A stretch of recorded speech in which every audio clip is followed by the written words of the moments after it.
call me old man Wade. Damn you, old man! Wait. Old ass man. Shut up, old man. You smell like fart. No, man! Old man. He's so old he got a podcast on cassette. Fuck, you're old. Damn it, Wade. And welcome to the Old Man Wade Show. I am your host, the God of Stubborn, the Old Man Wade. To my right, got the pinnacle of political perfection, my co-host, Super Bowl Garvey. Yo! Returning again for a podcast. I think this is your third, right? Fourth. Fourth? Yeah, fourth. Oh, we did two that day. That's true. All right. Krieger, what's going on? What's going on, man? We got a special guest in the house. The hip-hop aficionado. The professor of rap. No, you know I'm gonna call you the hip hop historian. Cool. The hip hop historian. You can call him BattleAxe. You can't call somebody professor of rap without a freestyle in this episode. So. All right. Don't get him started. Nobody one of those people. That's like saying, "Oh, you're a comedian. Tell me a joke." Yo, we done with these other DJs, son. Nah, I mean, it's over. Oh, we're out of whiskey. Oh man, hip hop historian. Appreciate you. One half of the Hangaz. Hangaz, right? Yep. Website. Hangaz is the group. Success on 7 is the brand, but yeah. Anyway, website. Yeah. Number 6 ONE. The number 7.com, right? Yeah. So I'll get into that. So when people read it, BattleAxe. I didn't even get it. BattleAxe. That's cool. So yeah, BattleAxe, hip hop historian, a friend of Captain Go Raw, whatever his name is. Raw Dog. Raw Dog. I'm sorry. CRD. Raw Dog. My apologies. Don't be Captain Go Raw. Captain Raw Dog. All right. But so our brand is Success on 7, which represents being the success of the city. So success, the 617 Boston, etc. But and even when my homeboy spelled it the way that he did, because he was the one that came up with the name, I was like, Smoke, like why did you spell it SES? I guess so. His explanation was, if you spelled it like with the C, like you know how success is, you know, with two C's in the people might read it as 6Kes, so you know, just you know the way you do. So SES is always going to sound like cess no matter what. Yeah. So Yeah. that being said, success17.com. So now you got the story, an exclusive. I don't feel like I've told that to anybody yet. So yeah, shout out to you. No shit. Yeah. DJ Larry. Shout out to Old Man Raw. I mean, wait. Old Man Raw Dog. Jesus Christ, man. What the fuck do I bring Never. Captain Raw Dog. That was explained. Dude, that could just be an ill-ass comic, or and at least Adult Swim show. Captain Raw Dog. Starring Mr. T and Frazier. I don't know. Mr. T and Nah, fuck that. Starring Charlie Sheen. Shut like, up. Alright, who do we talk to? Who do we talk to with Adult Swim? You know, I just picture a dude walking around like Dr. Manhattan. Winning. Dick swinging. I've got tiger blood. I can go raw with anybody. You know, I never caught anything. You know. What would you say? Charlie. In fact, wouldn't be winning. He'd be weaning. So yeah, what would you say? You were saying before the show. You were talking about before the show. You were talking about how it'd be like Captain Planet. Like it's like Captain Planet's like enemy. It'd be like cream pie, right shot. Right, it would be Captain Raw Dog and whoever his cronies are. I guess. Then you got it. So you gotta have like the twin sacks, like left and right. His minion back shots. No, his minion would be the clinic. Oh man. The backside would be his enemy, and then like the layer is Sponsored by Planned Parenthood. Right. Oh my God, that'd be the base operation would be Planned Parenthood. Fighting the scourge of safe sex. You'll never defeat me. Would the biggest enemy be Maxim? All aboard the sheepskin.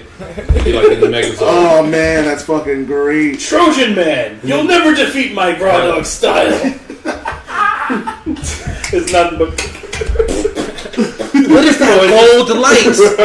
It is the Magnum! It is the Magnum! You can't cover me, Magnum Man. I Captain Raw Dog. Yo, okay. I will break your walls down. This is 100% going off the rails. Oh, But it's 100% going on the Del Sun. Yeah. Crossings like Glen Moray, Speyside, Single Malt, Scotch Whiskey. Yeah, full disclosure, Old Man and Fletch here have been drinking some very I'm not good as thick as you drunk I am. I'm good.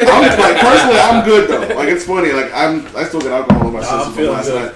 Yeah, never stop drinking. Best hangover cure. So speaking, Always be drunk. So speaking of drinking, we did an episode last month with co-host Toya, I know where this story's going. and wife was gone, so I was like, "Fucking, I'm gonna drink a lot." And what cracked me up was I drink my beer it's like 8.5 alcohol. Nah, that motherfucker was like 100% fucking acetone. Like that shit What was. kind of beer? Lord Hobo. Oh, okay. So, I don't like Lord Hobo, but it wasn't normal That's Lord that Hobo, was toilet it? moonshine beer, right? I never seen Lord Hobo in a white can before. Oh yeah, That wasn't Lord Hobo. It was Lord Hobo. Because the one I had was 10%. Oh Damn. yeah. It was and it was when it was in a small bottle. It was in the small cans too. I drank like 3 of them joints. So blame your wife, yo. She's the one who brought those in because That was her? That was no, that wasn't her. I was like, I don't buy alcohol. My wife. I don't drink alcohol. My wife buys. Why? She's irresponsible. No, I'm joking. Scared. She's like an Irish man. She's so She hates black people. the views of Krieger do not represent those of the Old Man Wade show. well, I didn't say it. So that's, Oh, sweet Chris. And I completely Listen, I grew up watching Glory. All right. I know the history that the Irish have with black people. They're not fond of the colors, are they? I don't know if I ever told the story about when my landlord kicked me out. Kicked me and my wife out. We'll talk about that later. But nah, so we in here. I love the Irish, by the way. Just I love everybody. I love everybody. Yeah. Their contributions to the whiskey industry are well noted. Thank you. So we in here and I'm drinking. I ain't got nowhere to go. I don't drive, so I'm good. So I'm sitting here. I'm drinking, doing my thing, whatever. And Javi and Toya are trying to keep up with me. I don't even think I was trying to. I was just trying to drink 3 beer, like 3 small cans of beer, my nigga. Like I wasn't trying to keep up. And you're not a drinker. I'm not. But them shits were little. Them shits look like little. You know the sample joints you get at like Boston Beer Works. They're like, So what, like the little Pepsi cans? yeah. Yeah, them joints. Like the And it was like 8.5 or 10% alcohol. 10%. Yeah.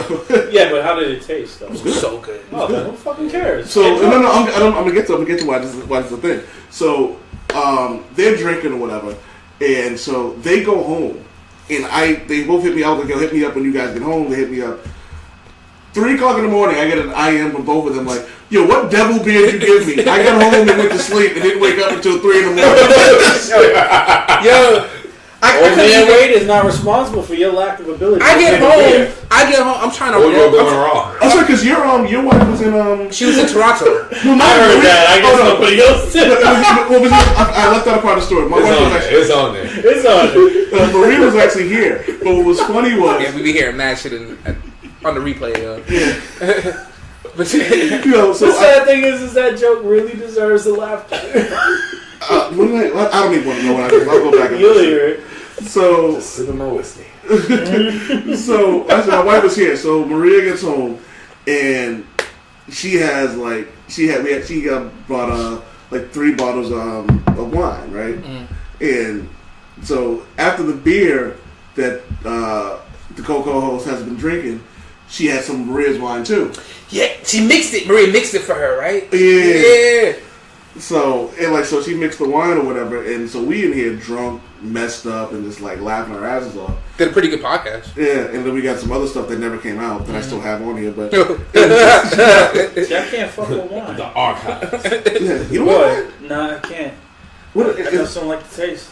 You're not really a fruity drink kind of person, though. That's not true. I know my man card may be yanked for this, but I love a good appletini. And by appletini, I mean straight apple vodka mixed with apple juice. Or vodka mixed with apple juice. I can't fuck with vodka. Not everybody is It's born a man. Fuck you. Asshole. That is true. But no, you know what it is? Vodka makes me angry. Well, I can't fuck with rum. Rum gives me a headache. Doesn't matter how small the amount I drink of it. Like I was making my wife Malibu mattresses, which is Malibu orange juice and cranberry juice. Mattress. No, I thought you said mattresses too. I was like, damn. oh, but that's Right. That sounds like later pipe potion. Like That's why I'm on the floor. It sounds like Malibu mattress, write it down. that's that pipe potion. But nah, so I'm sorry. Later pipe potion is fucking hysterical. that, yeah, there you go. That's I think you got me. that's the title right there. Yeah, it might be later. Yo, pipe Malibu potion. mattresses might have to be where it's at though. No, I'm telling you, it tastes delicious. I had one of them, and I had the worst fucking headache in the world the next day. And it wasn't because I was drunk or hungover. It's just rum gives me a headache. So the hack for that is you get coconut flavored vodka, mix it with orange juice, a splash of cranberry. It's fucking amazing. No headache. Huh. Look at that. Yeah, that really made me sound like a fucking drunk right there. But I mean, you're literally drunk right now, but Nah, he's not drunk. I've seen fucking drunk. And he ain't drunk. Trust me. But yo, so I wanted to bring in the hip hop historian it's because just sad because the bottle's gone. why is the whiskey always gone? Why is the whiskey gone?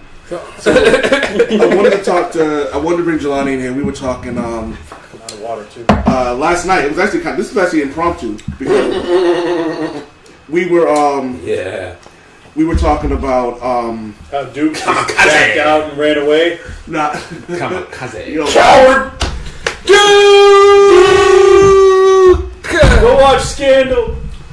So we were talking about Eminem. Me and Jelani were talking about Eminem's new album, and we were talking Surprise about album like that. yeah. I haven't even got past track 2. Now, when you say surprise album, I mean, did he not say he was? He dropping wasn't announcing it at all. I saw. Sorry to cut you off, man. Wait. I saw that Royce had posted a picture of the album cover. So you see Kamikaze, but I wasn't really paying attention to the artwork. So I'm thinking he was posting like a local Detroit artist, like because Detroit is really good at pushing little Detroit artist. Yeah, that was. I mean, that's a local Detroit artist. But no, I'm saying like he'll have. He's from 8 Mile. Yeah, right. So him, Trick, and all the guys that they are really big on pushing, the up and coming acts out of the city like actively, and not just on some pay me and I'll promote you. Like no, like y'all are young. We need to make sure we keep this going. So I thought he was pushing one of the up and coming acts, and they do have some fire and undiscovered talent coming out the city. That aside, I saw the cover and I didn't think nothing of it. So I'm going to sleep and it's Friday, so I know where. So Friday at midnight, all the new releases are coming out at midnight on Tidal, on Spotify, whatever streaming service you use. I know you're an Apple Music person, so Yeah, but the Old Man Wait Show is now on Spotify. Yep, check Spotify. Spotify. Check it out. Get that app. So I'm looking at the new releases on Tidal because the ones that I would want to see. They tailor the new releases to like what you fuck with. Yep. Yeah. So I looked and I saw a new Eminem album, Kamikaze. I was like, am I reading this shit right? And it's 2 a.m. I'm watching Family Guy. Like, I'm like, am I literally about to go to sleep and lay down in bed? 45 minutes later, I finished the project. Like, like I actually listened to it top to bottom. Especially coming off of Revival. Because I'm like, what this album felt like was the Relapse Recovery Playbook. Yes. And what I mean is, Yes. when Relapse came out, people were questioning people had mixed reviews about the quality of the album. I love it personally, or I enjoy it personally. Actually, funny story is like you put me on that album and told me to listen to it again. Yeah. And I think I talked about this on the podcast before. Like that album got me through some hard times. Yeah. Like Deja Vu. Yeah, we talked about Relapse that. wasn't as bad as people give it. Like, Yeah. It was just goofier, and it was like, and it felt like he tried something new with his voice too. Here's the problem. That's the thing. Here's the problem, right? Particularly when a person of that caliber takes that amount of time off, people are like, and if you're following whatever the genre of music is, right? Like during that time, that person's gap, you're used to what music has evolved into at that point, and then this person re-entering at that point, because 5 years in rap is damn near like 20 years somewhere else. Damn right. So you got to figure Relapse. The last thing you would have heard from him, with the exception of the Curtain Call Greatest Hits album, was like, and that was 2005. His last like full on original album would have been Encore, right? Which was 2004. Yeah. So late 2004, and then then he had he did the re-up compilation, which was like the thing to promote all the new acts that he had signed: Bobby Creekwater, Stat Quo, Obi Trice, even though he had been there, Cassius, and some other dudes. Was that when he was doing the joint with Joe Budden, that group? No, that's Slaughterhouse. No, Slaughterhouse. They were like a second wave of shady acts. But anyway, all I have to say, when Relapse came out, 5 years hiatus, right? As far as albums go, because the general public, wasn't checking for all that in between shit. It was Encore, straight to Relapse. So then Relapse comes out, and it's like, okay, he's doing this accented shit. Mind you, too, he's also coming out of inebriation and he's sober, right? So you got to figure that probably alters the way you write, the way you process, and the way you approach your creativity. He's new to himself. He's trying to figure out his own. Exactly. But see, wasn't it also too? He wasn't surrounding himself with people just telling him, "Oh, whatever you do is awesome. Whatever you do." I don't think he's that. I mean, can you see him doing that though? I can't see his boys doing that with him. No. Well, I think not necessarily D12, but when you look at companies and all these other people. Like, there's people who are always going to tell you, "Oh, dude, you're awesome." You're awesome. I know niggas in Detroit. They ain't lying about he runs. You got to figure he runs shady, but Interscope, Shady Aftermath, and I guess still currently are all distributed through Interscope, Universal. So like the people at Interscope are still going to have the input in. These singles are coming out. I mean, technically they can't tell them what to do, but as a label, Jimmy Iovine is the one that still pushes that button. Mm-hmm. So it's like. These singles are gonna come out. Take this approach, and you're coming off of your relapse. Well, we can push it this way. I mean, you're coming off of your drug recovery. We can push it this way. All that being said, Relapse drops. You get mixed reviews, and you gotta figure people are smart. Like his team know that it might be perceived a particular way, and this is not something I would have thought of then, but definitely now in lieu of how I've seen albums get marketed. So. A year later, you come with Recovery, right? Now, each of us are here individuals, and so I respect your opinion. But in my opinion, Recovery was I'm really back on my shit this time.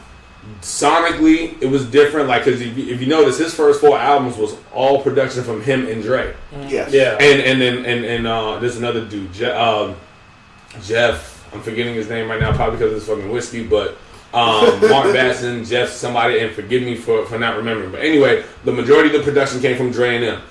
The recovery was and that the first you could time, definitely tell. Yeah, and the recovery was the first. So even with Relapse, it was revisiting the Eminem Dre playbook with regard to production, and in fact, it was all Dre and like one Eminem production thing, and that's just from a sonic standpoint.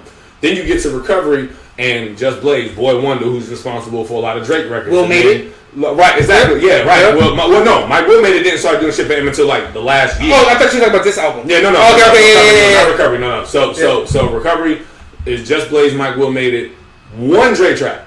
And then I think M may have produced one record on there. Havoc from Mobb Deep did a record. He did the bonus record that's on there. So all in all, the production is just very different. The sound is very different, and he approached it with less silliness and more aggression. And it was message driven. There was a little bit of growth, and I felt like it was the perfect second step at a comeback. I use the analogy. I would use the analogy of Jay-Z's Kingdom Come was like, yeah, he's clearly shaking off the rust. Like that was not him in his tip-top shape. Mm-hmm. And if you were expecting that, tough luck. But American Gangster was like, oh yeah, he's back on that shit. So fast forwarding back to what we were originally talking about. So now we got Revival. That is because the second half, we'll call it the second half of M's tenure, was Relapse, Recovery, the Marshall Mathers LP 2, which, and then Revival, and then now you got Kamikaze, right? And I felt like Marshall Mathers LP 2. In my opinion, I have enjoyed it, but if it wasn't for the fact that there was a deluxe edition with 5 or 7 additional bonus tracks, it would not have been a good album. So I got it right here. So a Recovery. So we had Recovery was so it's a Relapse 2009. Yeah. So we had Encore 2004. Yeah.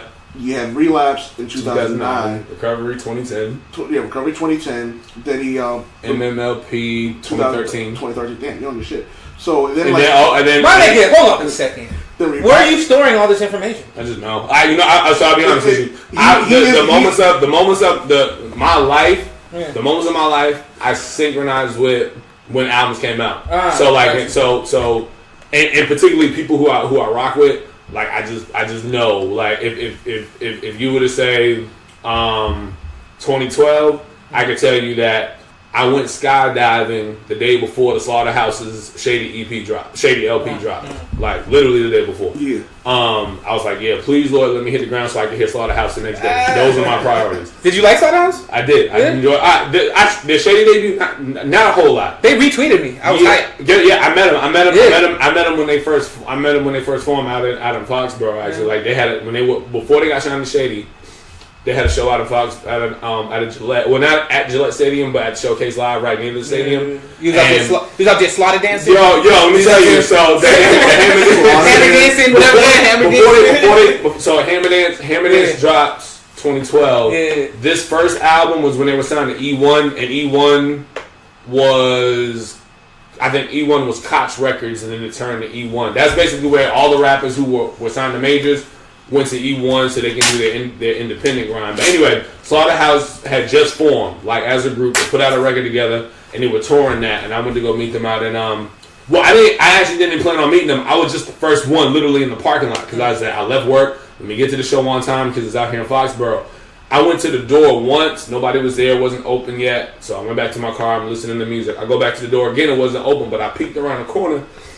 And I saw a bunch of white dudes, honestly, taking pictures with people. Mm-hmm. And I get a little closer. I see Joe Budden. I'm like, oh shit.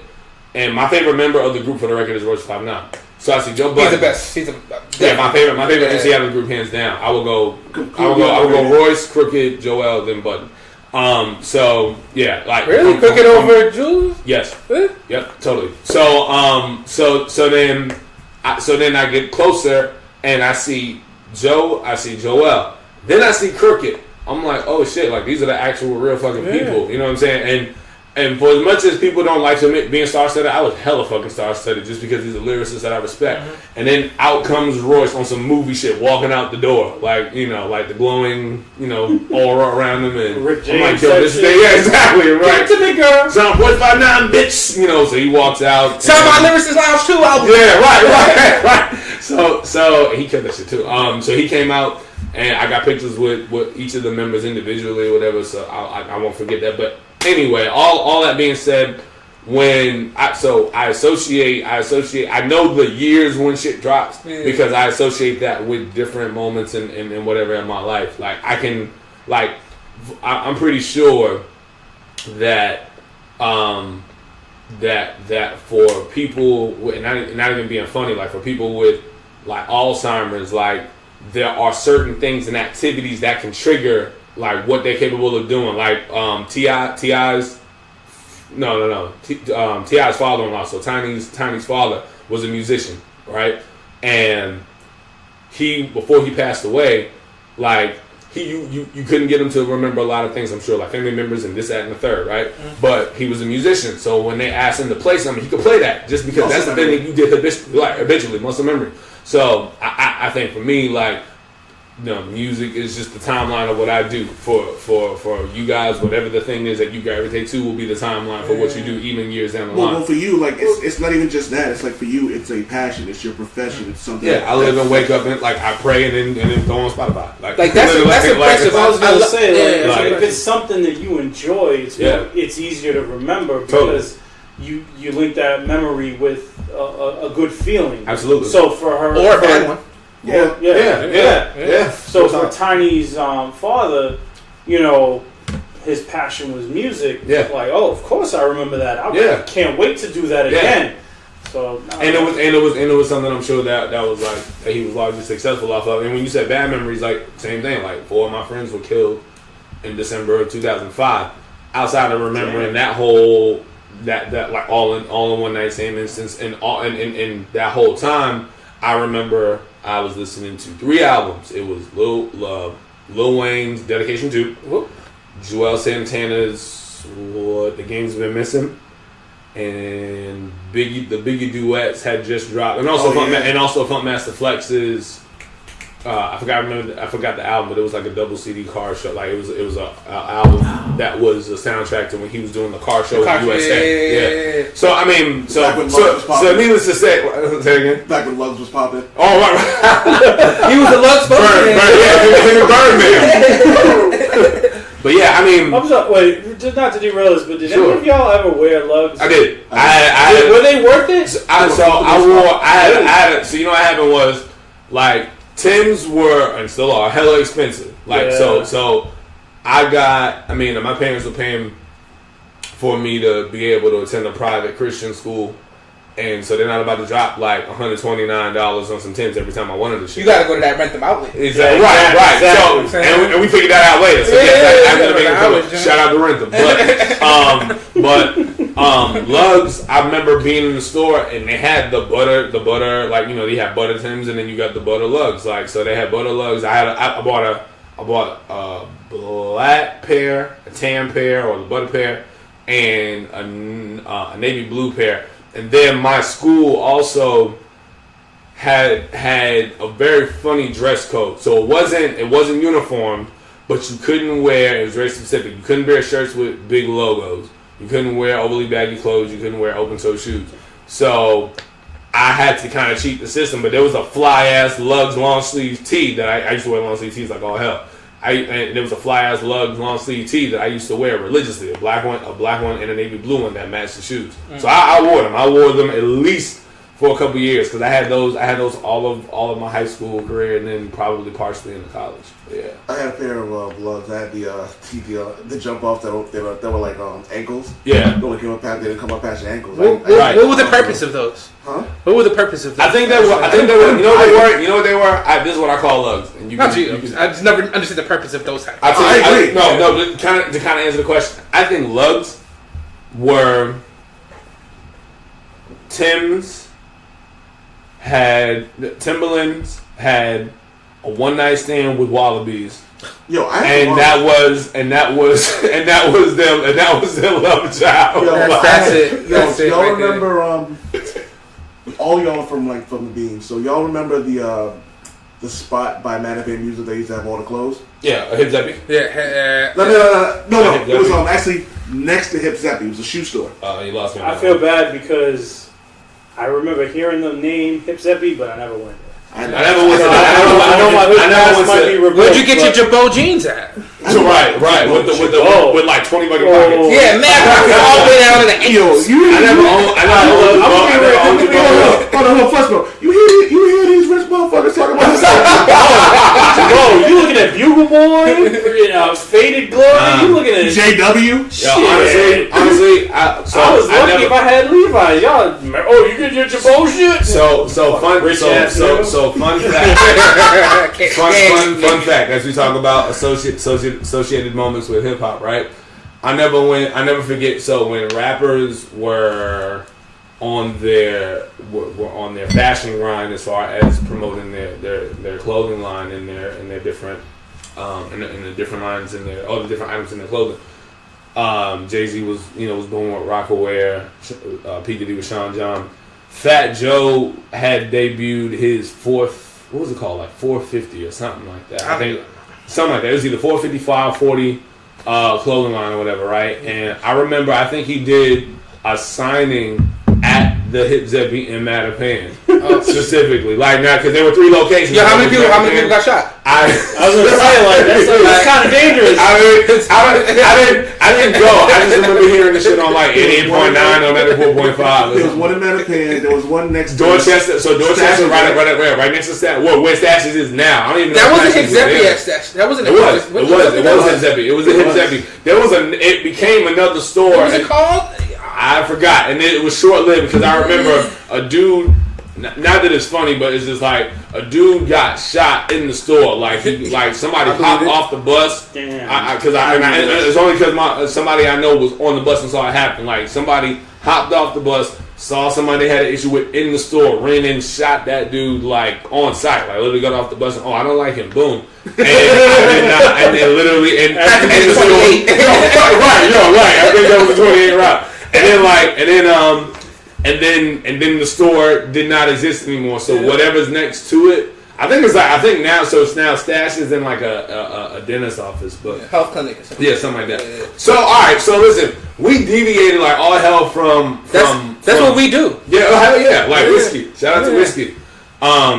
We deviated like all hell from this whole kamikaze thing, and I'm gonna say this right. Mm-hmm. So when kamikaze came out, and I saw that it had dropped, I listened to it the first time through, and I said, you know what? I saw Old Man Wade's post on Facebook. I like Angry. Someone said either it was you or someone in the thread of the post that you made said I like Angry Eminem, and I feel like you're never not gonna get Angry Eminem, right?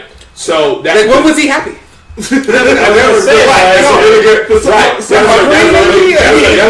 question. Never was. Do you mean angry, unmedicated Eminem? That brings up a point. Something my wife said. Yeah. She was talking about how Eminem, like, and I was talking about him being caught up in his feelings in his house on his new project. Yeah. And she was like, but that's just how he is. Yeah. He's an emotional person. Yeah. And like that, and I can relate to that because I understand like going hard on somebody like that because you're emotional, you feel a certain way. I mean, dude, that's his signature move. Imagine Razor Ramon without the razor's edge. So like, if you know what I'm saying, like, so if you don't get Eminem angry, like I almost wouldn't take that seriously. Like if he came out with a jazz album, like I'm not fucking with that as much as I would listen to it. I would listen to it because I'm a curious listener, even when my curiosity is to my detriment. I will listen to it, but I will be like, dog, that's not what I fuck with you for. And so, right? But when can I just say, yeah. If Eminem put out a jazz album, right, my curiosity is going to get the best of me. Same. Because I want to know how I want to know what he's saying. I want to know what the beats are like. Well, that plays to a part. He did consistently well, that plays to an interesting point. So we've been talking, like, we'll get back to that. So Eminem, right? Mm-hmm. He's a superstar, undoubtedly, right? Mm-hmm. Primarily for a lot of things that you pointed out. So he had a long career. He had a long gap in his career. This is 10. This is now number 10 with that gap. He had a couple of albums that weren't perceived well by critics or much of his fan base, right? Mm-hmm. Mixed reviews, mixed reviews, right? Yet you can still say if Eminem came out with a jazz album, mm-hmm, I might listen to that, mm-hmm, because I didn't really feel I wasn't really feeling his last couple projects. Talking about Revival. I thought Marshall Mathers LP2 I thought it was trash. I think he rapped his ass off. Yeah, I think he rapped his ass off. But for me, it wasn't just that. I think it was the whole package. This new album is because Eminem came out with Dr. Dre backing him, right?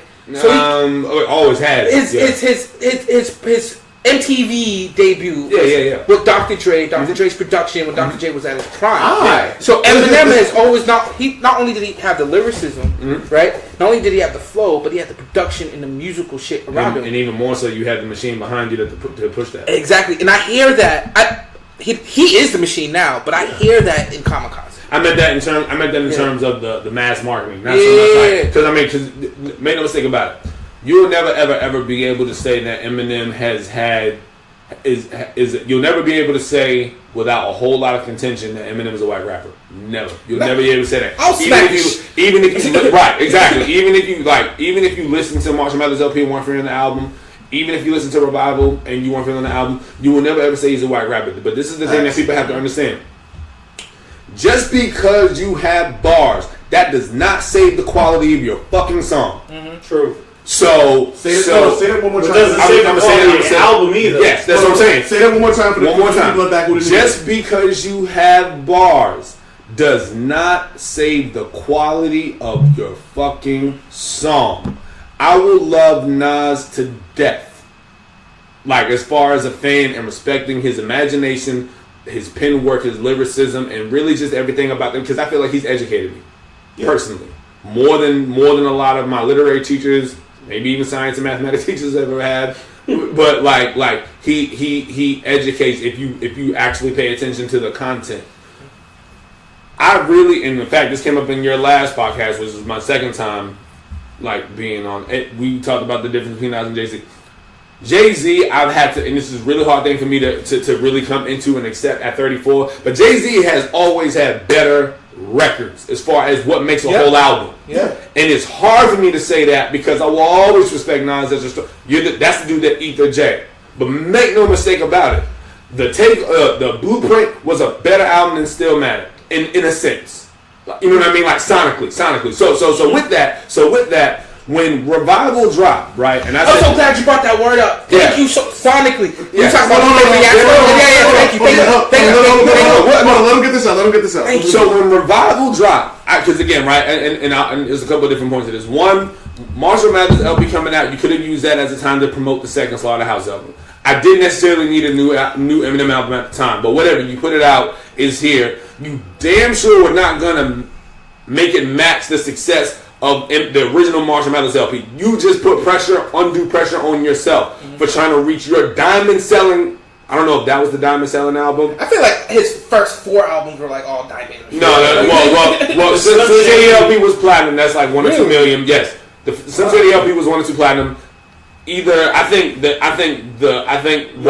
Marshall Mathers LP was multi platinum, and then the Eminem show was diamond. That means 10 million or more in the United States and beyond. So now with Revival, with MMLP2, you put undue pressure on yourself to try to meet the success of that because now you are. Let's see, MMLP was 2013, Marshall Mathers LP was 2000. You are now 13 years removed from that sound, that generation of music, the people who honestly are going to push the attention of that project. There are young, and I'm going to say it specifically, there are young white teenagers who will fuck with G-Eazy before they fuck with M right now. Only because, no. End the podcast. End this fucking show. Listen, hold on. But understand what I'm saying? They're only doing that because of the age gap. Yeah. Let's just call it what it is. Yeah.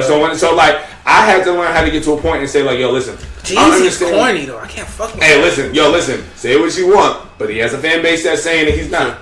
And the numbers that whatever that say that he's not. And I think that I had to learn how to take a step out of my hip hop snob status to recognize what it is that drives the culture and in that moment of time. And we'll get to that in a second. But all I'm saying is Revival, I feel like, was an attempt at evolution and growth that sonically did not match up. Because he tried to be socially conscious, still offer a little bit of the Eminem insanity that we know for his signature sound. And in my opinion, it wasn't the pop singers that tainted it because he's done records with Pink before. Mm-hmm. Yeah. I mean, the Beyonce, the Alicia Keys, that was interesting. Yeah, Rihanna, right? Alone, like he's like put up bars and like legitimately good albums. The new dude, Ed Sheeran. Ed Sheeran, yes, thank you. Ed Sheeran. All, those features did not taint me. When I saw them, I said it's strategic. Let's be really clear. He could have pulled any fucking singer. He could have pulled the singer from right around the corner from me on Stratcona Street. He was clearly gone long enough for him not to have the pull in the studio. The studio was like, all right, you want this? We're gonna put all the money behind you because you're Eminem, but you're gonna have to have a feature with a couple of that was I'm saying. That was it. That's exactly you said it. I mean, you said it in probably less technical terms that the executives did when they said, all right. I mean, fam, not for nothing, like. I could never see him and Beyonce doing a record just organically. I know there's a relationship with him and Jay, but I'm like, that was the first single that dropped. So when I heard that, I'm like, interesting. Let's see how the rest of this project goes. So now, when this project dropped, I said, okay, that was the first song that you hear on the album. The rest of it, like he puts a toe in the trap sound. He puts a toe into some of the pop sound. Gets back to some of the insanity, like what really tainted the project for me, honestly, Revival we're talking about, not Kamikaze. What really tainted the project for me, honestly, was the fact that I felt like there was an over-reliance, if that's the word, on pop, on these singers. There was production that did not match specifically with Marshall Mathers. That doesn't mean that you can't evolve, because I feel like artists need to be given the space to. Well, can we sit on that Yeah. one for a little bit? Can we sit on that? I want to let him finish because I know Fletcher had something to say as well. Yeah, sure. I lost it. Don't worry about it. You have to you have to be willing, because I think that when Jay said it best, you want my old shit, buy my old album. So you have to be willing. You have to old shit, buy my old album. You have to, even for the artists that you love and will follow all the way around the world and back, you have to be able to give them the space to be able to move on. If you think that Nas's Nasir album is supposed to sound the same as Illmatic, you're fucking delusional. So that being said, when this project dropped, it was just a matter of sonically did it sound good, and I just feel like in terms of his beat selection, it was kind of His rhyme style will never go anywhere. His pen game is never going anywhere. Sonically, it just was not consistent enough for me. It was enough. I usually post. If it's a person that I enjoy, I will post their shit just regardless, because like, hey, it's out. I'm listening to it. This is one of my favorite records. Yeah. That was the only album of his that I've never posted because I just genuinely was not happy with the overall joint. One of my favorite records on there is Offended, I think. But but again, it took 10, 11 something records for me to find something that I was like, oh, that was dope. And then, and then there's a few records where it starts to pick up. But now we're already 2/3 of the way through the project, so I'm just like, it is what it is. And now Kamikaze drops. He's lyrically aggressive. He's back to his antics.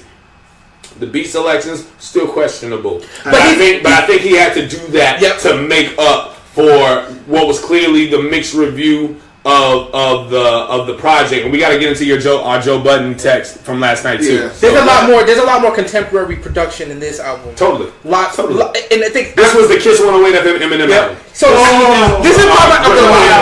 In regards to what you just said, though, sure. Is it possible that it is because he's under so much pressure to put out to me, a lot of what is put out today, it all sounds the same. Mm-hmm. And is he being forced to conform to a template, as opposed to when he first came out, it was him doing what he wanted to do, his words, his story. He was so different and yes, his being white did play a lot into it. Sure. But to hear a white rapper be so raw, so honest about his life, so self-deprecating and whatnot. But now, and be more skilled than a bunch of black rappers out there. I'm gonna go ahead and say that shit. Oh, no, absolutely. Let's just call it what it is, because some people won't give him his props just because he's white. And I'm like, yo, I'm sorry. Honestly, they exist. They exist, bro. They exist. They won't say that. The same way they won't say to a black person in an interview, we're not hiring you because you're black. They're gonna look at something else on the resume and discredit you. But for the most part, there are people out there who say, I don't really fuck with him because I don't relate. I ain't never had my mother up and down there in the trunk, but I like the music. Someone said on Facebook, they was like, yo, niggas in the hood don't relate to Eminem. I went, what? Everybody has had an experience with a woman who grimy, maybe crazy, grimy, whatever you want to call it. Who's brought a lot of toxicity into your. I don't know what y'all talking about. Motivated. All my enemies get their butts stapled together, and I just keep feeding them and feeding them. Well, my enemies. I take a coat hanger over the stove, and that's right in there. That's why I fuck with Method Man, because he does the shit that I do. You know what I'm saying? But what I'm saying is, yes, I've had my enemies to send the blocks to him in a song and then make a lullaby about it with my daughter. Exactly. In the closet. Eminem's being white, to me as a fan, has never really mattered, because we've all been in situations where we've had a woman fuck with our emotions, or just been fed up with our current status in life, or you're bullied, or being bullied, or just not getting along with your parents. So, a lot of people will make out this whole thing. Well, yeah, he's a rapper, but he's a white rapper. Real is still real. It doesn't matter if somebody is beat up as a kid because they like Battlestar Galactica. It doesn't matter if they're white or black. They're being beat up because of their nerdiness. So in that essence, like, you can tell in a lot of his earlier work, the pain he was feeling, it was real. He was telling stories. He was being honest. I have a problem with a lot of artists today because they seem to be, and especially the whole mumble rap bullshit. Why gotta be bullshit? Because it's bullshit. Hold on, wait. That's about to go a whole. I know, that's a whole other topic. We're about to go across the pond with that. But just the way, like, I saw an interview with Snoop, and he said, if you have 3 or 4 artists all doing that, that was bullshit. On his and if they tried that 20 years ago, they'd have been like, yo, why are you fucking biting me? If they tried that 20 years ago, they'd be like, yo, that flow is so ridiculous. Well, maybe 30 years. They would have been like, yo, why are you copying him? Why are you biting his style? People copy people. Yeah, well, Well, see, now it's acceptable to sound the same, and that's what aggravates me about a lot of, like, current hip hop.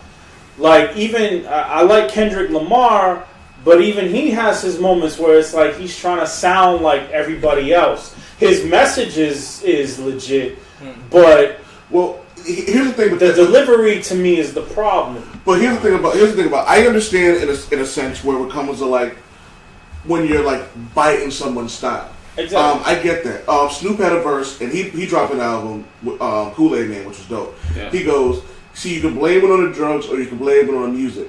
Where I come from, we found like another nigga, that's called biting. Yeah, you the other nigga. So here's my thing about that is, everybody is going to take influence from their past, their people who come before them. Yeah. Like when I write, I look at other, like when I write a story, I look at other writers. Like I'm heavily influenced from the Sin City movie, V for Vendetta, and Finding Forrester. So you'll find essences of the things that I write in those movies. You get a guy like Ghostface. There wouldn't be a Ghostface telling stories if it wasn't for Slick Rick. There wouldn't be a Drake if it wasn't for LL Cool J. There wouldn't be an Action Bronson if it wasn't for a Ghostface. So there wouldn't be a whole lot of the mumble rap without Bone Thugs and Harmony. Exactly, and I'll get to that in a second. Fair enough. So I think there's a difference between and Twister. Right. But see, I wouldn't call. We'll get. Yeah. So we can get into that. But my whole thing about it is, I think it's not just the sound; it's the look. Like me and Maria were watching. Was it VH1 Jams? Is that what it is? MTV Jams. We were watching it a while back, and every rapper had the same recipe: dreads, face tattoos, skinny, tank top. Every video looked the same. And hoes. Yeah, no, hoes in the hood. And the thing about it was like, it's not just the music. It's also the look. Like, I'm not a fan of the Migos, but I respect the fact that they look different from everyone else. When people talk about rapper styles, they call it the Migos style. Like, you know what I mean? So they created something that's different. No, I'm not a fan of. They didn't create, but go ahead. But they didn't create, but they owned it. You know what I mean? They've appropriated. Drake allowed them to be famous off of it. Hold on, let me point to something that everybody's kind of said at this point. Well, I want to make a distinction. In our era, as in all of us, I'm 34. I don't know what you guys' ages are. All right, 35. So 34, 35. Those of us who are 34. Well, 1002. Yeah, right. 1002, but yeah, right. In human years, yeah, 34. So now, those of us who are 30 plus and who grew up listening to rap music specifically, in what we would call our golden era in the 90s, perhaps early 2000s, but mostly 90s, right? Music, not even just rap, but music in general was more exclusive because you did actually have to have a talent. You actually had to have a skill, and it was more based on quality. Everything is quantitative now. Yeah. Back then, it was far more quality driven. So hold on. So I know we all gonna. So I'm gonna say this, right? Right? When he brought up, sorry, no, my fault. I was just slamming. I'm a very active talker, so like, when Wade pointed out the Snoop Dogg line, right? That's called biting. You got to figure Snoop Dogg is damn near 50. So yeah, like at his time, yeah, if you drop somebody's style, not only was it unacceptable, you were getting called out for it, and in many instances, if you had that clout, you could get somebody written out of the game and never be heard from again, right? Discredit you. Now, you're discredited. You're discredited, and you can be blackballed. Fast forward to. Hold on, let's forget your point. Do we need gatekeepers in rap now? Yes. So hold on. That kind of speaks to that. But you also got to figure too, like, and we can probably answer the gatekeeper game with what I'm about to say. Again, quality back then, and now you got to figure, rap has become an easy hustle. I'll say it again. Yeah. Rap has become an easy hustle. So we can sit here in this living room and talk about the people who bite. But if my nephew wakes up tomorrow, and this is the case with a lot of rappers, if my nephew wakes up tomorrow and decides that he wants to be a rapper, and he comes up with I got the ice on my chain, look at my watch and my ring, right? And that hood, and then he drops his record the next day, and it goes viral. It gets picked up by Powerade, Gatorade. Shows up on my new music Friday on iTunes. Shows up on I was about to say SpyTunes, but that'll be Spotify. Right. Essentially, that's SpyTunes. Right. If it shows up and it's getting all these accolades and these placements, are we really complaining? So and I say that to say this: the reason why it's acceptable to buy now, and it is totally the thing to do, and hell. Even some of the dudes that the men and women in hip hop that we hold a high regard, do the exact same shit. Kanye West, right? Will one, and he's only one, right? Who will indulge in the trap sound and so on and so forth? It's a survival kit. It's just a fucking survival kit in terms of you having relativity, right? So being relevant. Here's a good one for you. Fab's a perfect example of that. Fab has been around since 2001, I want to say. 2000. No. I was going to say earlier than that. 98. He made his first, I think. Oh, Fab was Floyd. On the DJ Clue album. DJ Clue, yeah. Professor. Oh, yeah. Them high ass futuristic beats making my ears bleed. Right. Well, think about that for a second, though. Fab's been around since 1998. Yeah. He's had a 20-year career. And the one thing I can say about having liked his recent music, because it's two things you can say about him. Only two things. Oh, one thing I'll say about him is he's been around for 20 years, and he beats his girlfriends. Damn, we can talk about that too. Wow, he does. I'm not saying which is that. Trash. That's actually he's trash for that. Yeah. But he's had a 20-year career adjusting to the time. Yeah. Like whenever something starts popping, he adjusts his style. Like when throwbacks and like party was popping, he had those. When hip hop started to turn into a more when it started to be cool to make love songs, Fab put out love songs. They were always cool for the record. I think it's about your execution though. And then when mixtapes started getting hot, what did Fab do? He started putting out mixtapes. He started touring on his mixtape shit. I feel like he's one of the original, like, really strong mixtape artists. Like, before the hip hop police started arresting, like, DJ Clue and shit. Like, yeah. The thing is, you're right. There's a difference between evolving with the times and starting your career biting other people. Coming out as somebody who just is copying exactly what somebody else has been successful. I think art, and I'm not a rapper, but I love art. Just in general, I love music. When people say like, oh, but I talk to hip hop purists, like my great friend, old man here, right? I fuck with Travis Scott and Drake just as hard as I fuck with Nas and Jay-Z. But Drake has his own originality, though. I'm not a Drake fan, but there are some. I'm a fan of Drake. And I can tell you Drake bites people on a regular. I've said this to Jelani multiple times. Every day, Drake should wake up and send LL Cool J text message saying thank you. I agree. The whole trying to be a thug but also be soft and smooth. Drake really talking about So we get to criticism with Drake. But like with Drake, we talked about this before. Regardless of what anybody, you can say he's a deadbeat dad. You can whatever. You can say he's a fake gangster. We're not getting He puts out consistently good music, and his name Good is as- good good as, with the people in power. objective. And So ain't nothing you gonna do. Here's the thing about Drake, and I also want to touch on Nicki because you brought her up earlier. So here's the thing. Here's the thing. I do want to talk Drake. about the Nicki Minaj thing too. I think Here's the thing about Drake, and really a lot of people that were talking about. One, I believe, and I will go back a bit just to give it some context. And I'll say in 2002, right? I was in college. I was in school in Rome, Georgia, Shorter College, or now Shorter University.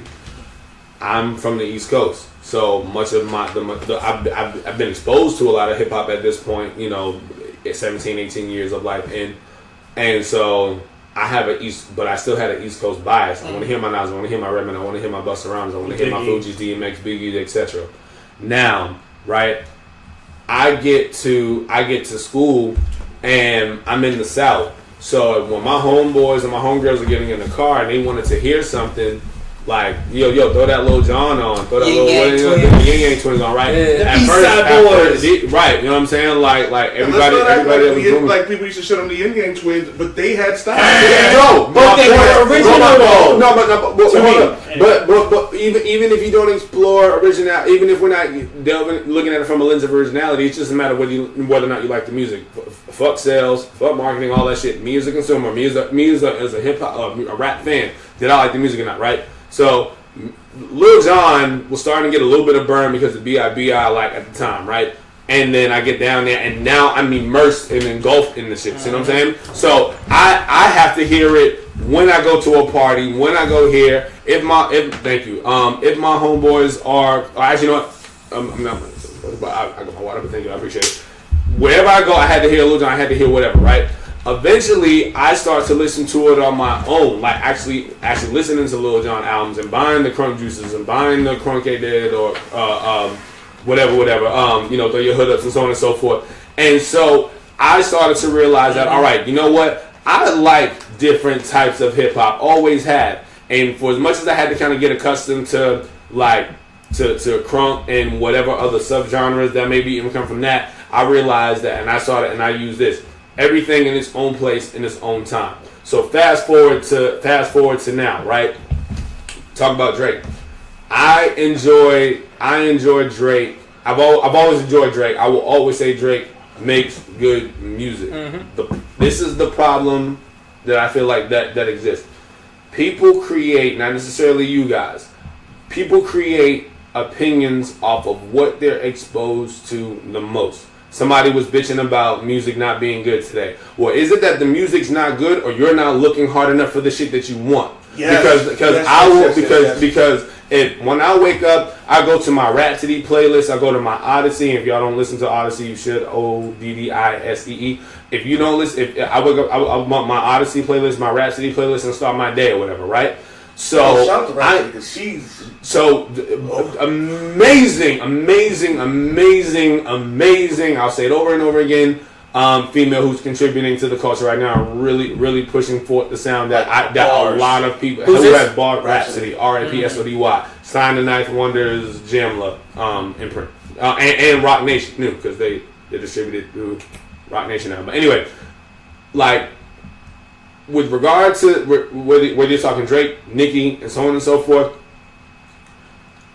these artists can deliver. Now, and deliver means you can rhyme, you can sing, you can do whatever the heck, right?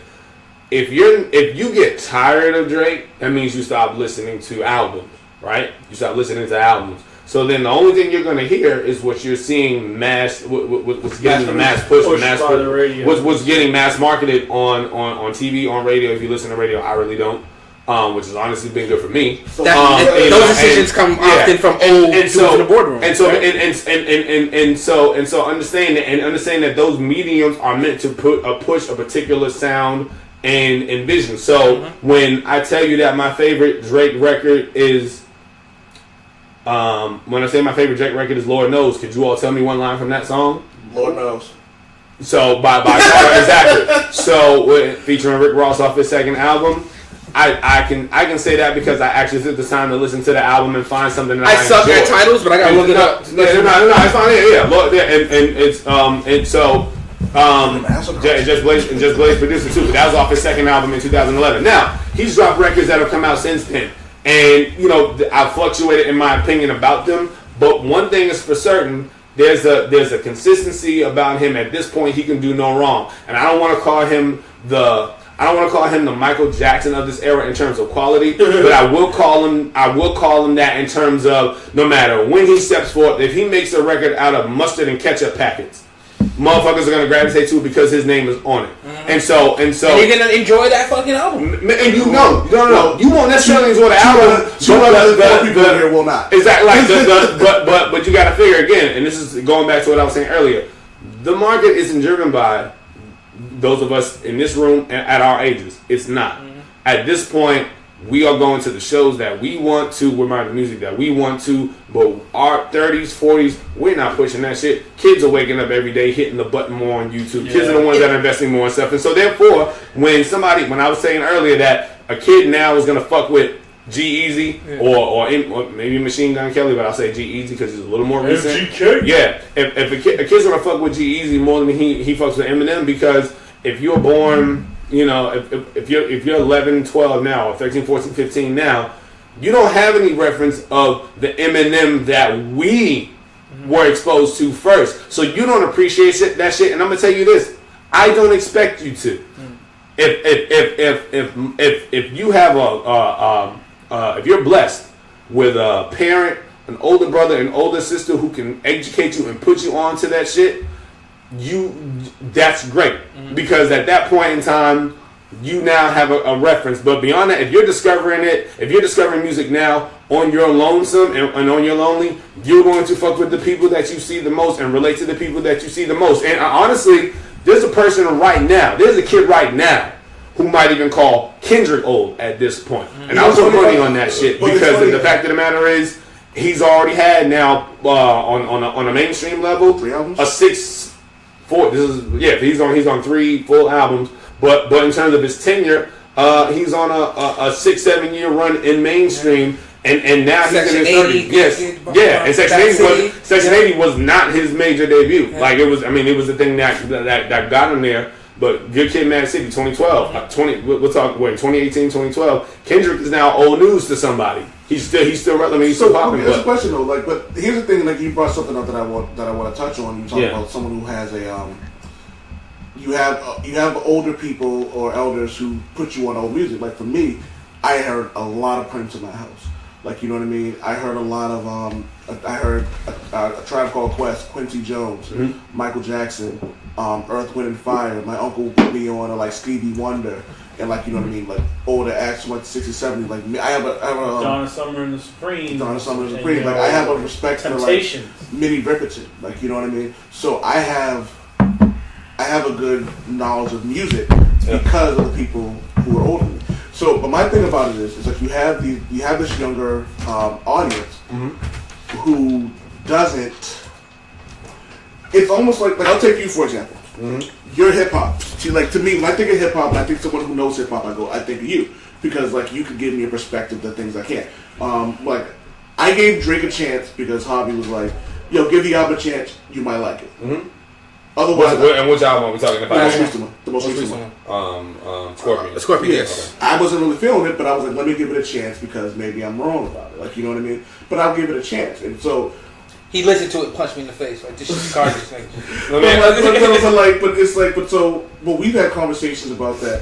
And I remember, like, Greg, I wasn't feeling Wayne for a while. And Lil Wayne. Really? And this was years ago. But before or after Go DJ? Yeah, because I was going to ask, because I feel like Wayne, the thing about artists is too, they have stages. We were just talking about the different dynamics of Eminem's progression. Right after Go DJ, the Carter 2. So you probably, I'm gonna tell you when you probably stopped fucking with him was probably the Carter 3. No, it was Carter 2.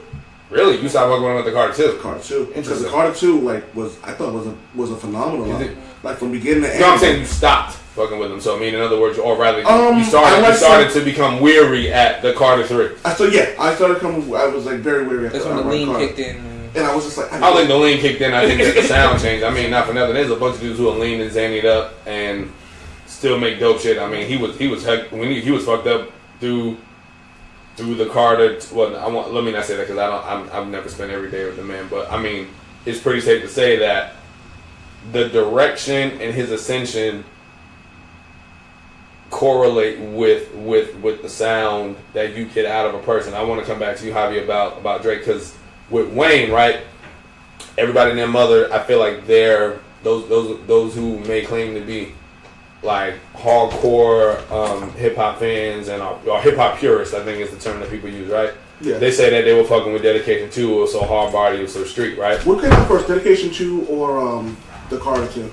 I think Dedication series came like right before, right after. I can't remember. But I remember because I remember. I think in fact, I think it might have gone. Lil Wayne's 500 Degrees.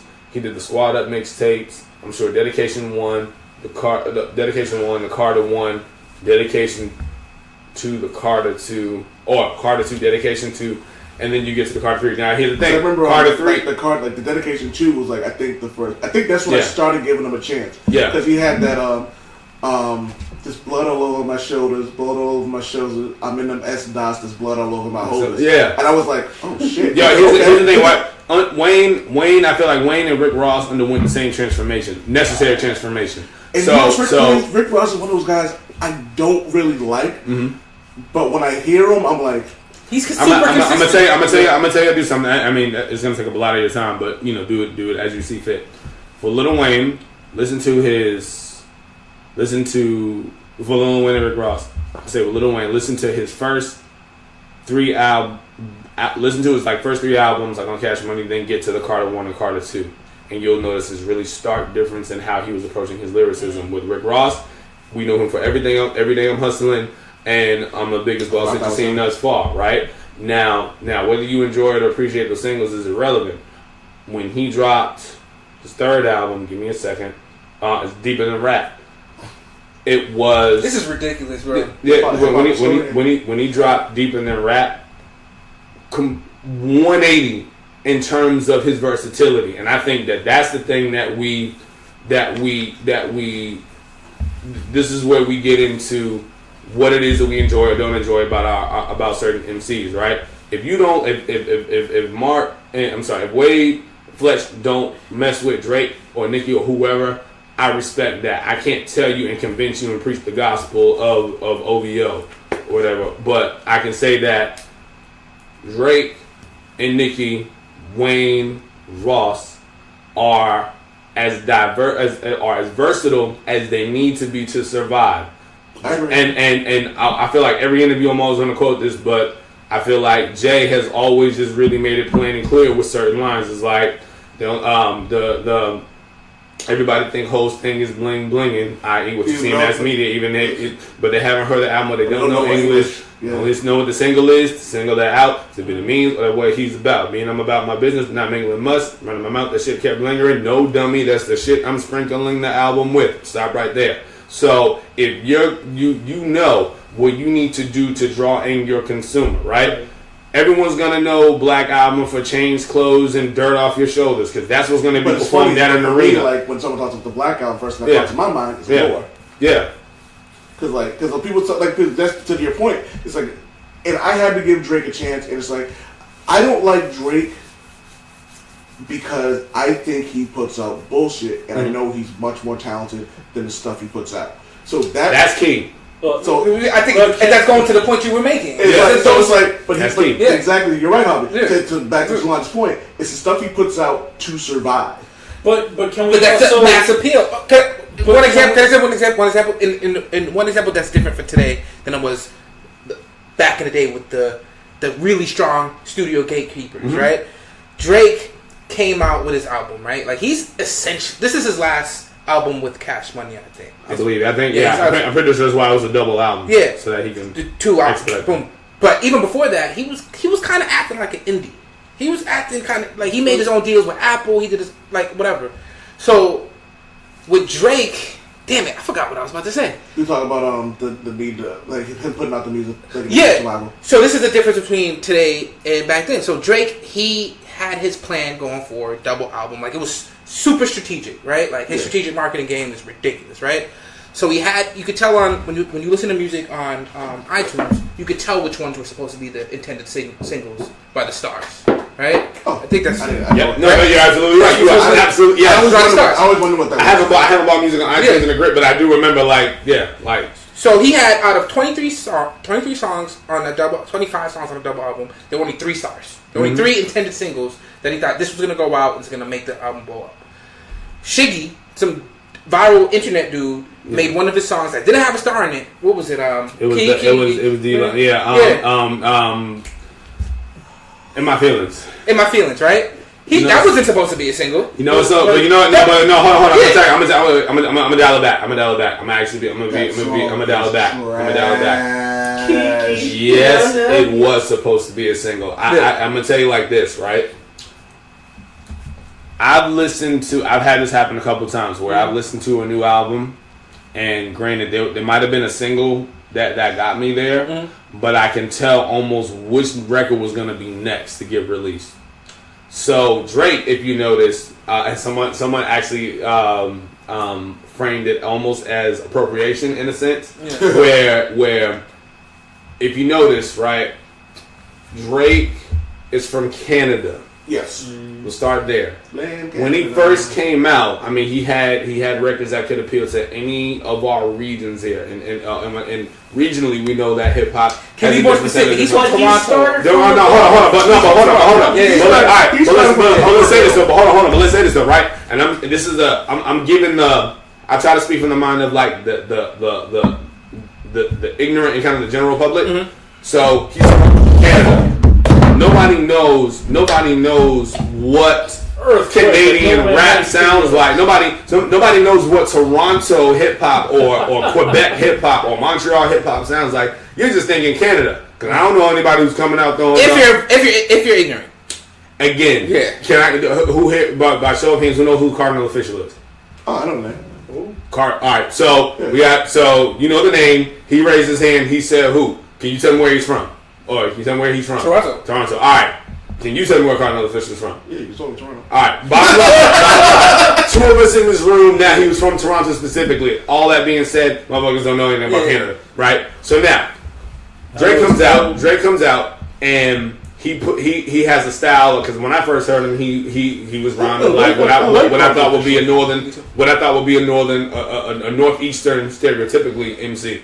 Then I hear that he's doing some of the Texas shit, because he's in good with the Jay Princes and the people of Rap-A-Lot, right? Jay Prince, who runs the fucking that region of the South. Can I just say, yeah, that move. I don't know if his dad was responsible for that.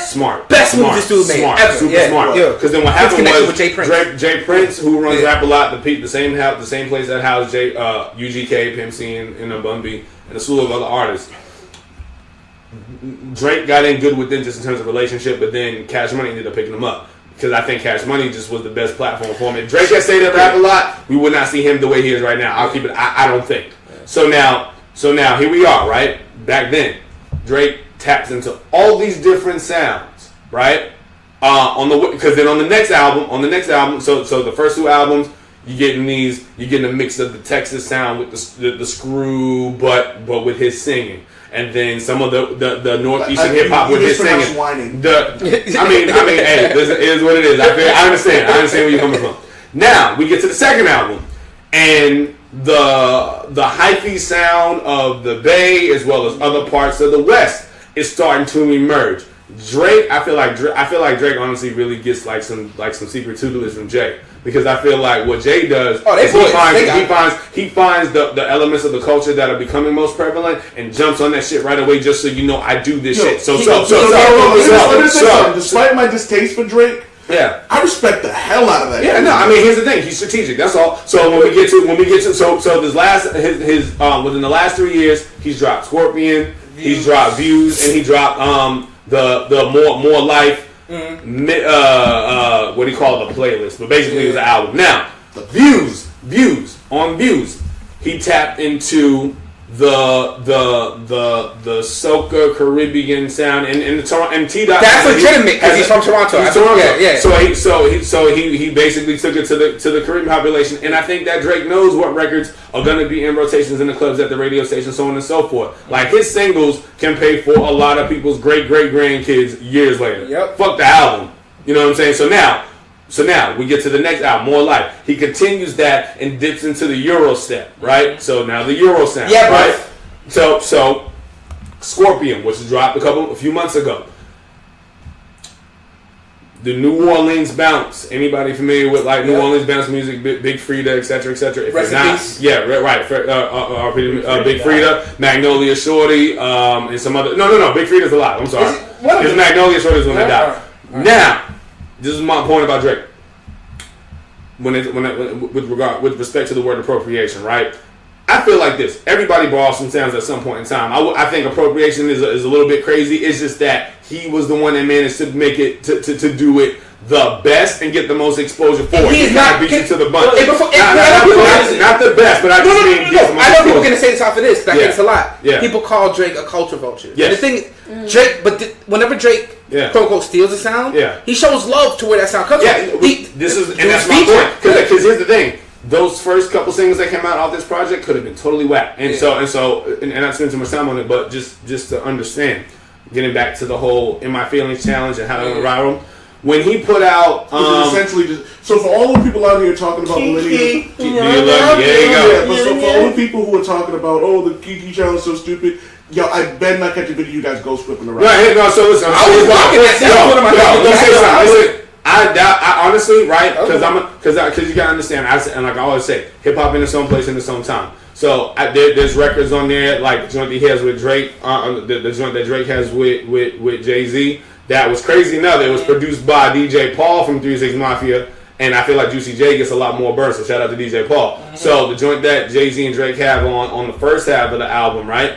Was dope, and then now we get into the New Orleans bounce as we're talking about culture, vulture, appropriation, etc. Yeah. When he put out what's the name of that? Nice for What, right?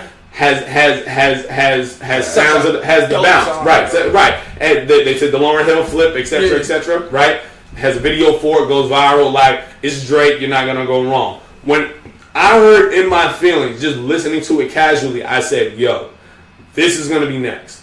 I knew it was gonna be next. Because what happens is now with the viral culture and the hashtagging with trending on social media, Shiggy came out, does the dance to it. It's a Drake record that you're moving to. Notice how it's the same tempo as Nice for What. Notice how it's pretty much in the same key, basically. So if you're a DJ and you're spinning that shit, you can literally jump from this record to that record. That's 6 minutes, 7 minutes of Drake that you're gonna get back to back with other bounce music. And then if you get into your Eurostep joint, you're gonna go back to one of Drake's other records. This motherfucker is strategic. His team is strategic in terms of the records that he's putting forth, the sounds that he taps into, the people that he fucks with to do it. And at the end of the day, and here's the other thing. You'll never, ever be able to say that he borrowed from people without putting on, because then what he does is he'll put undiscovered and untapped talent from not even them, even that's almost more like politically the thing to do. I'm gonna do a record, do Amigos, do a record with whoever, right? He's put the people who genuinely are part of these genres and these subgenres on these records. So you really can't say, oh, well, Drake didn't just come in and take from. Like, he can go to London and be good. He can go to Texas and be good. He can go to LA, Miami, whatever, and be good. Go back to T-Dot and own the shit. He's smart enough not to, like, ruin relationships. But he makes good, and I think no matter how soft people say, like, when Drake was coming up, that rumor with T.I.'s people peeing on him, all that shit, no matter how. What? Yeah, so go for it. So again, Drake, I know Juicy. Did he think it was just an R. Kelly bump? This is no offense to, like, some of my best friends are from Toronto. Like, I spent some time in Michigan. You sound like one of those people. Some of my best friends are colored. Black people from Toronto, they're different. They're different than black people in the United States. They just are. Like, they deal with different things. I'm not saying that they're punks or whatever. I know some Canadian dudes that will give you the hands, bro. Like some Torontonians that will fuck you up, right? But they sound different. You saw when Drake talks when he's not rapping. Like, that's funny to somebody like me that grew up in Boston, right? Like, that's like, oh, he sounds corny, right? But glad to meet you, buddy. Exactly. So imagine this dude, curly hair, looking kind of goofy, before he was put on, before he had the J Prince Connect, but he was out there. Oh, you mean when he was on Degrassi? No, like the intermediate stage of coming out of the child actor stage, pursuing rap, and then you get your Cash Money J Prince connection. Yeah, so he was that dude like, come on guys, put me on. Mm-hmm. I don't know, you might shine some light on this. I don't know how he got connected with T.I.'s people, but they were in a situation, they were like in a movie theater or something like that, talking about like album or collabs. Yeah. And one of T.I.'s boys literally just went up to Drake, peed on him. Yeah. So that's some ignorant shit though. Realistically, you're gonna talk business at a movie theater. Well, like, so fucking here's the whole reason that came to light, right? Though, right? I mean, I'm sure a lot of these rappers have had embarrassing shit happen to them that just never made its way to the airwaves or into someone's print publication or a blog now, right? Or a blog. So when Meek and Drake were going at it, summer 2015, and this was the era of back to back, and Meek. So Drake Summer had put out. 16. Really No, that 2015. long? It was 2015. It was 2015, and the reason I know it was 2015 was because when he had just put out that surprise, because this is the era of the surprise album. He continued into Summer 16. Exactly. Yeah, exactly. So he had the album he put out. If you're reading this now, it's too late, right? Mm-hmm. And then that dropped, and then he and Meek collaborated on Meek's second debut, Dreams Bigger Than Some whatever. It was Meek's the second. Rolex with the cash. Yes, exactly. Yeah, exactly. Yeah, not Dreams and Nightmares, but whatever the second Dreams album was, right? So all that being said, Drake was on a record called Rico for Drake. He was a feature. Fire, by the way. Dope record. Yeah, this is how the beat started. Literally, so I'm just sorry using the name Rico. Rico, yeah, but it's about. I think it was in reference to the Rico law, and that's what I mean. Exactly. Yeah, it's like we're gonna get you on record. Yeah, exactly. So they won't. I'm not gonna get hit with the Rico. So whatever, you can look it up if you want. Who cares? But they were on the record together that Meek featured Drake on. Because remember, this is now their probably second or third collabo, collabo, major collabo. I miss Meek Drake collab. Oh my goodness, yeah. So aren't they like they squashed the beef now? Kind of, sort of, pretty much. I think it just kind of came with time and relevance. So don't they have an album together coming out? No, that's not happening. In the era of social media, having a beef doesn't really profit you anything. Yeah, it has to. For a short time. It has to make sense now, because before beefs were genuine, like yo, you bit me or you messed with my, you did whatever you did. Let them know why the man was I'm sorry. So Biggie and Tupac. We don't know.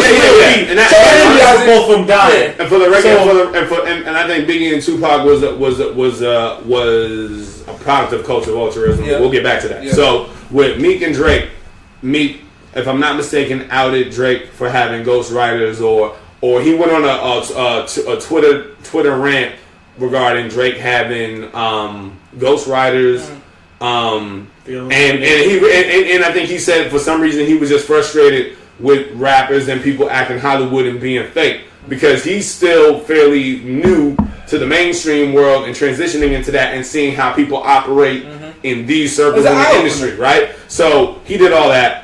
And so it was heated, man. You got to figure Drake and Nicki are dating too, so that's also kind of confrontational as well. They were dating? Yeah, Drake. Meek and Nicki were dating, which made it even more awkward because Drake is her label mate and I guess bestie, whatever. Can I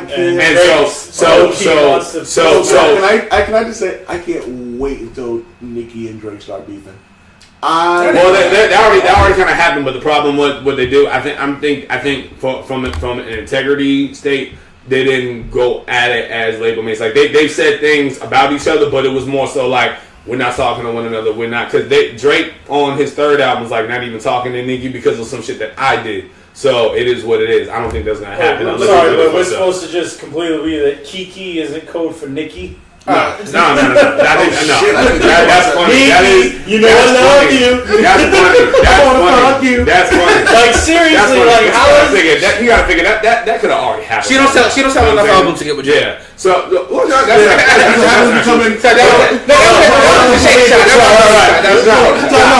happens when you come in number 2. Right. Travis Scott had it all playing. So long story short. Yeah. We are way over time. I'm sure. So let's just end it here. We can have this conversation another time. Do a part 2 some other time. Definitely. I want to thank the hip hop historian for real. for coming in, teaching the class. Teaching the class. Appreciate y'all. Seriously. I want to thank Kriegosaurus Rex for being here, as always, my co-host.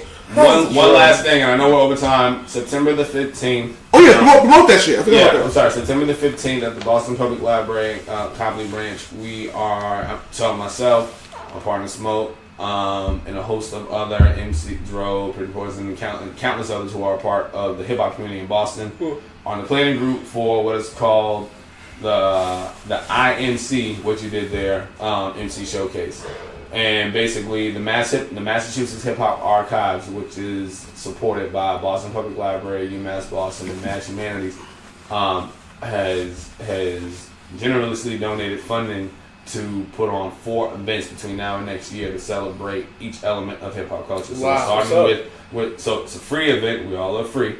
It's a free event on Saturday from 1 to 4. Strongly encouraged for 18 plus, but if you're bringing the family, just be advised. But be aware of what's going on. But I do want to say this: it'll be the first time that hip hop, as a that rap music, as an art form, has been showcased in the courtyard of anywhere. Quite frankly, in the Boston Public Library. And what's going to happen is they're going to do the MC showcase there, the DJ showcase there in Copley, and then they're going to be tapping into the local libraries in Grove Hall, Mattapan, etc. to bring more hip hop showcasing to celebrate the art form throughout the year. So we really want a huge showing for that. And shout out to Red Shades, Mark Marin, our group The Hangaz, Dro and BYTC. Hold up, Dro Casso, and I'm sorry, Sandro Castro, and First Lady Sarita, who are going to be performing. There's going to be a male cipher, a female cipher, and what we call Jeopardy MC, which is a Jeopardy hip hop trivia game. So come through, it's free, enjoy it. It's gonna be a lot of fun. All right, I'm actually gonna have it doesn't matter. Yeah. So yeah, thank you guys for coming in. This was actually fucking dope. John, can I get a damn it, Wade? Damn it, Wade! Damn it, Wade!